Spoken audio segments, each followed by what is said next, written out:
My ministry will seek audience with my counterparts at the Ministry of Finance, even in Parliament, to lobby for increased funding for the board so that the targeted 3,000 learners are supported. In March, 13,958 million shillings was released as supplementary funding to the Higher Education Students Financing Board to enable it pay off domestic bills, including the Students' Loan Scheme for the academic year 2023-2024.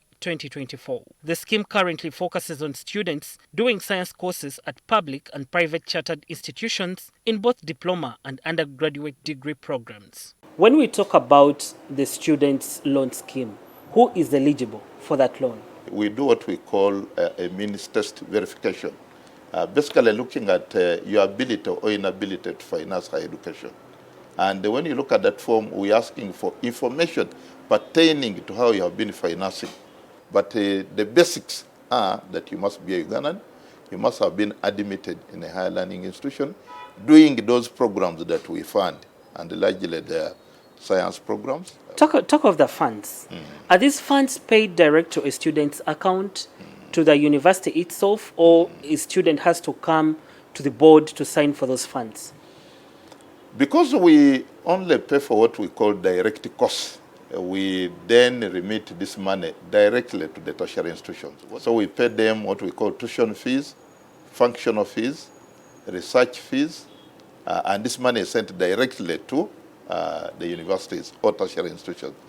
Like now the group that we have just given loans, they request money on semester by semester basis. Do you consider the results a student gets at the university yes. when funding them? No, not necessarily, but not necessarily. So long as you have read hard and proceeded to the next following year, we fund you. Save for retakes. Is there a standard amount of money or loan that you attach to every student, or it depends to the amount of money that is needed by tertiary institution? We fund for that program. If, say, Bachelor of Science education in Makerere costs 3 million per annum, that's what we fund. So we normally say here that we have a lower amount and then the upper amount. The lower amount is that amount chargeable for that course in that particular university. The upper amount, we have capped it at 7.2 million. When we give you a loan set to study for 3 years, after completion, we give you a grace period of 1 year. At that time, you must keep in touch with us. That is 4 years. And then the repayment period is double the period of your study. So for instance, if a course was for 3 years, double that period is 6 years, plus a grace period of 1 year, so it's 7 years. Given the dynamics in our job market, does the board source employment for these students? But our mandate is to help them, fund them for those programs that can give them the necessary skills and the competences that when they get out of the university, they don't take long to be fixed. Actually, we are putting emphasis. Why do we put emphasis on science, STEM? This is an area where we still have a shortage of human resources. When a student drops out of school before completing his or her education, yes, what happens? Or if a student dies before remitting the loan? Yes, I think the framers of the law were very clever. What we have done, we have in a way ensured these loans in-house. We have what we call a loan protection fee. This is money deducted from every beneficiary to cater for cases of death and permanent incapacitation. And the percentage is so low, we only charge 1% of the loan gross amount per year.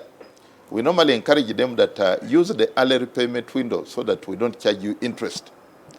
If we give you 9 million and you come back to pay the 9 million in a grace period, we don't charge you any interest. Out of the 1,921 loan applicants, 640 were rejected for failure of the eligibility criteria that mainly focused on science students. From the 1,281 eligible applicants, 317 were female. Of the 964 eligible male applicants, 879 made it to the list of 1,196 lucky ones. Districts like Buvuma, Kabong, Kapelebyong, Kiliandongo and Diantonde did not have any applications for the education loan. The board received applications from 74 districts only. However, the board has registered some good performance in districts like Madiokolo, which has 5 applicants, Nakapiripit, Napak, Terego and Kalangala. Since the loan scheme was started in 2014, it has benefited 14,601 students. 1.2 billion shillings has been recovered from the beneficiaries. Becca Senyonga Mlinde, NTV Tonight.